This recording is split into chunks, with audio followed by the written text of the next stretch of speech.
యుద్ధం చేయమని దేవుడు చెప్పాడు. So the second issue was war. మొదటిది వాటర్, రెండోది వార్. ఇది 8 to 13. అది అయిపోయిన తర్వాత దేవుడు మోజెస్ని పిలిచి, బాబు మోజెస్, ఆ అమలకైట్స్ గురించి నువ్వు బుక్లో రాయి అన్నాడు. ఏ ప్రభు అంటే, వీళ్ళు మొత్తం వైప్అవుట్ చేసేస్తున్నాను నేను అన్నాడు.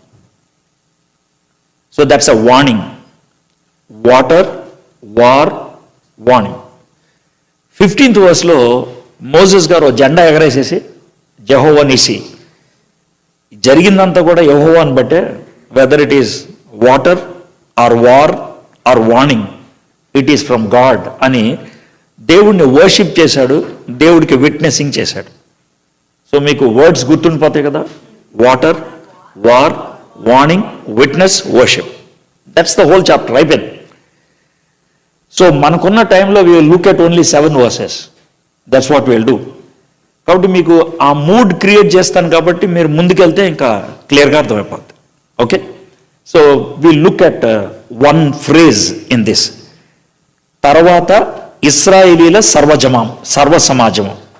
తర్వాత దేని తర్వాత, వాట్ హ్యాపెండ్ బిఫోర్, అంతకంటే ముందు ఏం జరిగింది. మనందరికీ తెలిసినటువంటి ఒక ఈవెంట్ దగ్గర నుంచి మొదలు పెడదాం. దెన్ నోబడి విల్ ఫీల్ నాకు తెలియదు సార్ అని. ఎట్లా అంటే, ఇశ్రాయేలీలు ఐగుప్తు దేశంలో బానిసలుగా ఉన్నారు కదా. సో దేవుడు one fine day he gave them freedom. July 4th America వాళ్ళకి వచ్చినట్లు, August 15th 1947 ఇండియాకి వచ్చినట్లు, ఇశ్రాయేలీలకు కూడా ఒక ఇండిపెండెన్స్ డే ఉంది. ఆ ఇండిపెండెన్స్ డే ఎప్పుడంటే 1446 BC నీసాను మాసం 14వ రోజు. నీసాను మాసం అనేది వాళ్ళ క్యాలెండర్లో, అది మన క్యాలెండర్లో మార్చ్ ఏప్రిల్లో వస్తుంది, 14th డే. దాన్ని పస్కా పండగ అంటారు. That is their independence day, passover. Okay, ఆ రోజున ఇశ్రాయేలీలు బయటకు వచ్చారు. ఒక 2 days ప్రయాణం చేసిన తర్వాత they came across red see.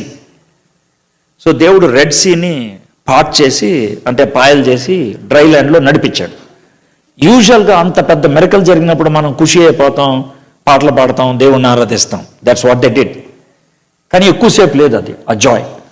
ఎందుకంటే 2 daysలో వాళ్ళకి దాహం వేసింది, వాటర్ తాగుదామంటే అది చేదుగా ఉంది, దాన్ని మారా అంటారు. సో దేవుడు మోజెస్కి ఒక మాట చెప్తే, ఏదో వుడ్ పీస్ పడేస్తే అది స్వీట్ అయింది. మారాను మధురముగా చేసిన పాట ఉంటుంది.